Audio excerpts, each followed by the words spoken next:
Olá, meus irmãos, a paz do Senhor Jesus. Chegamos aí ao terceiro dia da semana do perdão, já chegamos praticamente na metade da semana do perdão. E hoje, como havíamos combinado, estaremos falando sobre o que é o perdão. Claro que esse tema ele é vasto, ele é grande, porém eu gostaria de trazer algumas verdades ao seu coração. É sabido de todos que durante toda a nossa vida, desde a hora que nós acordamos, a todo instante, nós somos levados a tomar decisões. Decisões pequenas, decisões maiores, decisões mais importantes, decisões urgentes, decisões de coisas simples e natural da vida, também decisões que comprometem a nossa eternidade. E perdoar, liberar o perdão, nada mais é do que tomar uma decisão. Não fique você esperando que você talvez vai acordar um dia, ou após um almoço, ou perto da hora de dormir, vai brotar em você um sentimento de que você precisa perdoar aquela pessoa que te feriu. Não é. Mas perdoar é literalmente andar no caminho da obediência, ao qual o Senhor já nos orientou a fazermos como Ele fez por nós, perdoar uns aos outros. Mas, Thiago, o que seria o perdão em algumas frases que você poderia colocar? Primeiro, perdoar é você, de forma voluntária, cancelar a dívida de alguém contigo por conta de uma ofensa. Perdoar é literalmente deixar ir, é soltar, você que está de mão dada aí com ressentimento, é você soltar as mãos do ressentimento e ver a sua vida curada, ver o seu interior retornar aquela paz plena dentro de você. Perdoar é você literalmente abrir mão do seu direito de punir o ofensor. Perdoar é você jogar um balde de água fria no orgulho. Isso, porque quando algo nos acontece, a nossa natureza automaticamente busca o quê? Revidar, busca a vingança. E aí no momento em que você recua e decide liberar o perdão, é como jogar um balde de água fria no orgulho e acabar com as intenções dele. Perdoar é você literalmente rasgar, é você decidir desfazer todo o planejamento de vingança. Talvez prints no telefone, áudios gravados, foto, aquilo que iria te possibilitar maquinações, estratégias para poder se vingar daquele que te ofendeu, daquele que um dia te abusou, daquele que traiu você, daquele que foi infiel em algum momento. É você decidir liberar o perdão e romper com o planejamento de vingança. Não estamos falando aqui de algo que é fácil fazer, mas estamos falando de algo que é possível fazer. No Evangelho de João, capítulo 15, verso 5, Jesus dizendo, ele fala, sem mim nada podeis fazer. Então, quando nós colocamos diante do Senhor essa causa, como falamos na aula de número 2, sobre o diagnóstico da alma, quando nós confessamos e oramos, colocamos diante do Senhor, Ele traz a cura, Ele vem e sara o nosso interior. E eu quero ler com vocês aqui 2 versículos que se encontram em Colossenses, capítulo 2, versículo 13 e 14, que diz: E quando vocês estavam mortos nos seus pecados e na incircuncisão da carne, ele, Jesus, lhes deu vida juntamente com Cristo, perdoando todos os nossos pecados, cancelando o escrito de dívida, olha aí, que era contra nós e que nos constava de ordenanças, o qual nos era prejudicial. Removeu inteiramente, cravando na cruz.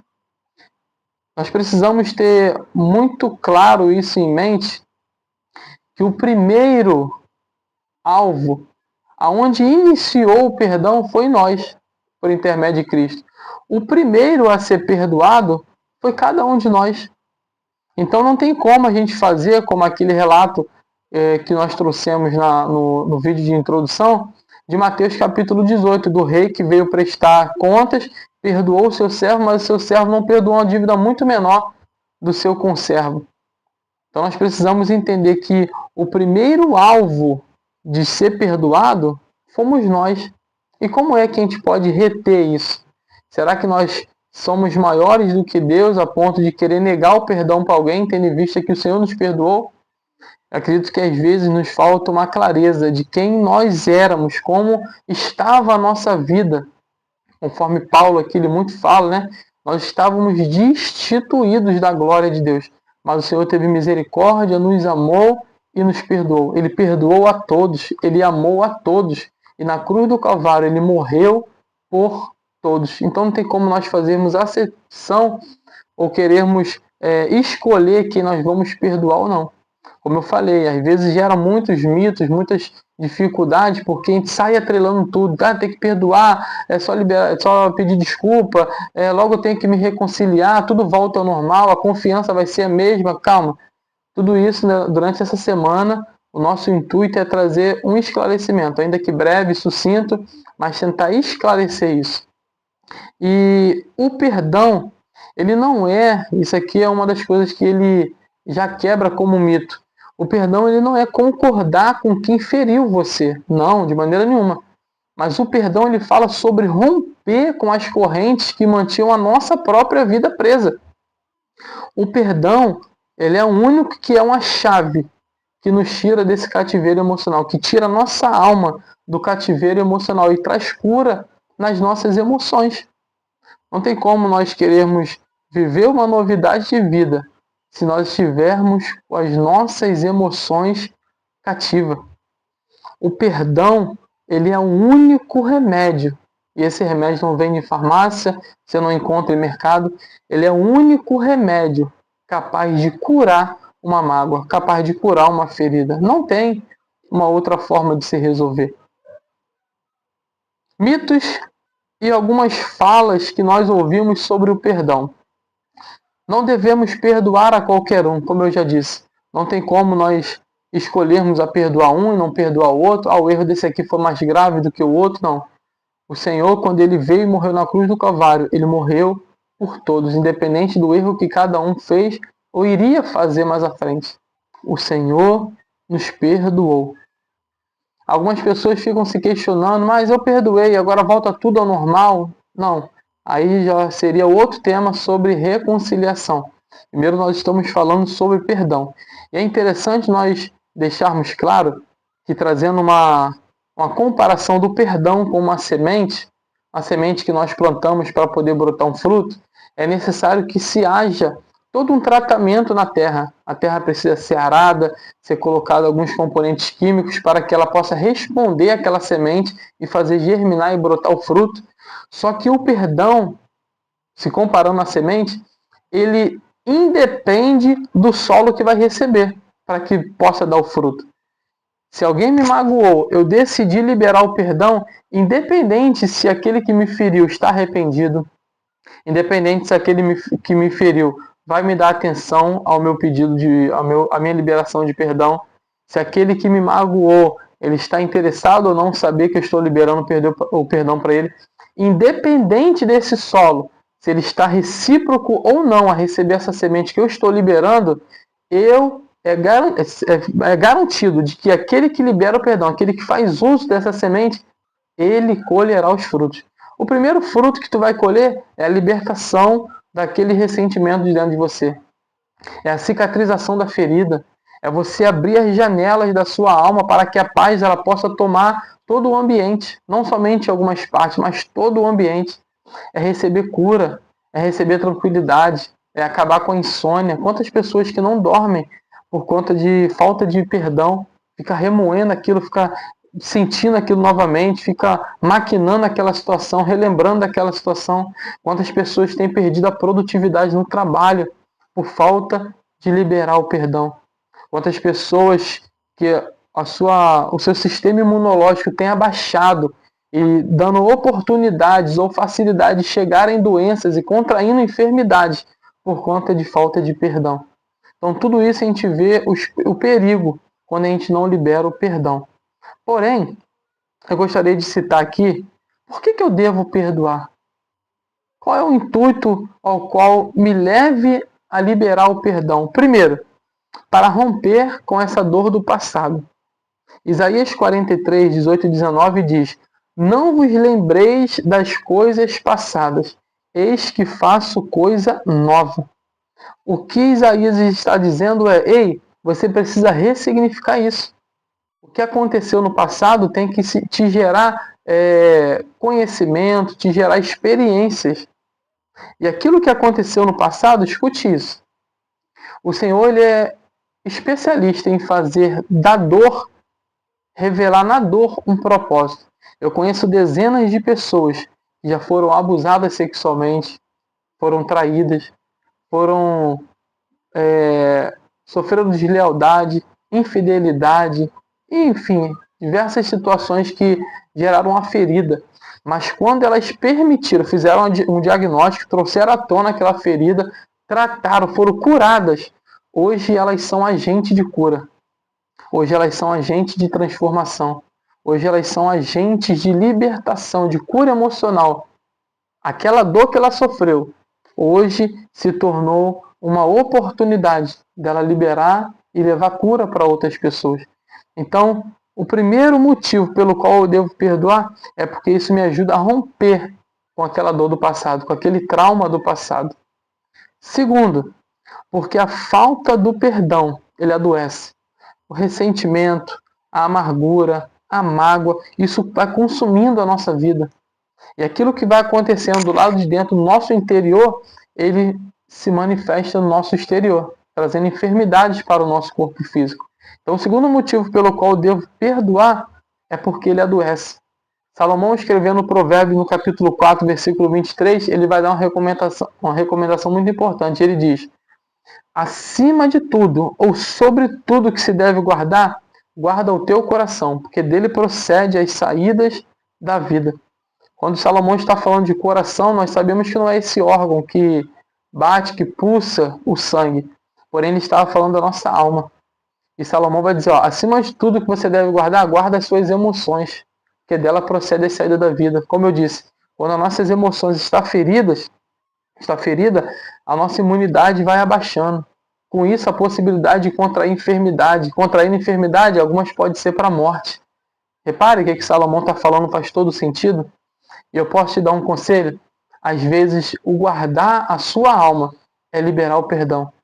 Porque guardar fala muito de conservar, fala muito de proteger. E uma forma de você proteger o seu interior de toda raiz de amargura, toda mágoa, todo ódio, rancor, é você liberar o perdão. Quando você libera o perdão, você está fechando a porta da sua alma para que não entre nenhuma mágoa, nada daquilo que possa te enfermar e te adoecer. E essa recomendação de Salomão ela é algo extraordinário. E por último, por que eu devo perdoar? Para que eu seja perdoado. A oração do Pai Nosso, uma oração conhecida por todos, acredito, no capítulo 6 de Mateus, versículo 12, diz: perdoa-nos as nossas dívidas. Isso é nós orando e pedindo ao Senhor. Senhor, perdoa as nossas dívidas. Olha a comparação.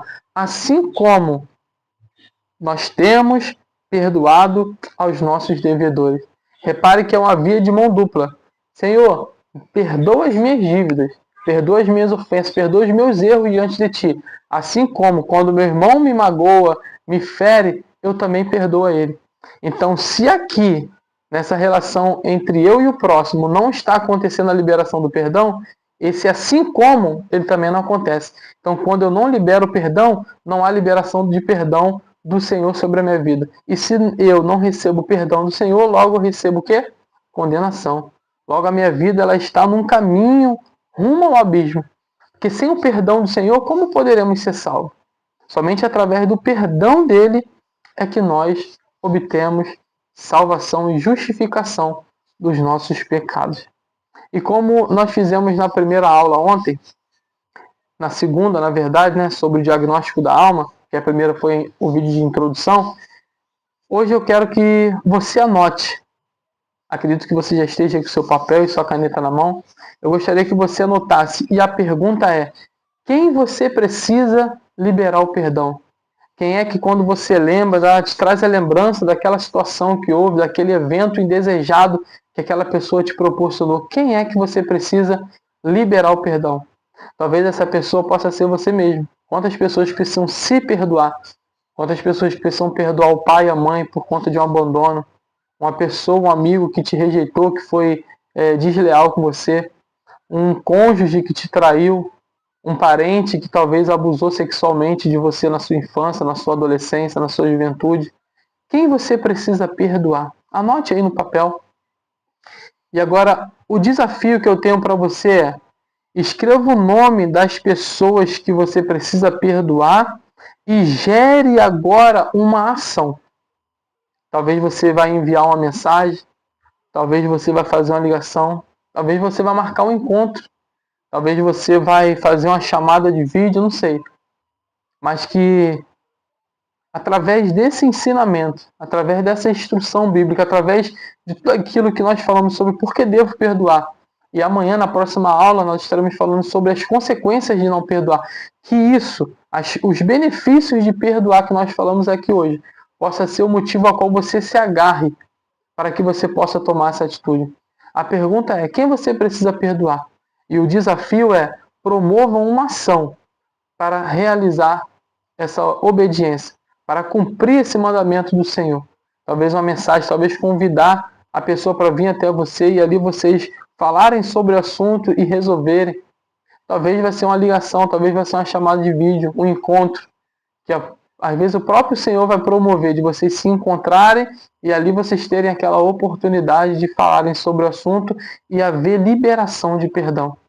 Então, eu quero desejar que o Senhor possa abençoar a sua vida, crendo que o Senhor te dará estratégia, te dará oportunidade, mas antes de tudo, ore ao Senhor, porque como nós falamos, João 15,5, Jesus dizendo: sem mim, nada podeis fazer. Talvez você olhe isso, esse desafio que nós colocamos hoje, e fale: de maneira nenhuma eu consigo. Porém, se você pedir ajuda ao Senhor, Ele te ajudará a cumprir esse desafio. Deus possa abençoar a sua vida. Amanhã, às 18 horas, o vídeo já estará disponível sobre o tema: as consequências de não perdoar. Você possa encaminhar esse vídeo para alguém que precise. Convide ela a se inscrever no nosso canal no YouTube, também nos seguir lá no nosso Instagram, onde nós sempre estamos deixando uma mensagem sobre perdão e cura emocional. Que Deus abençoe a sua vida.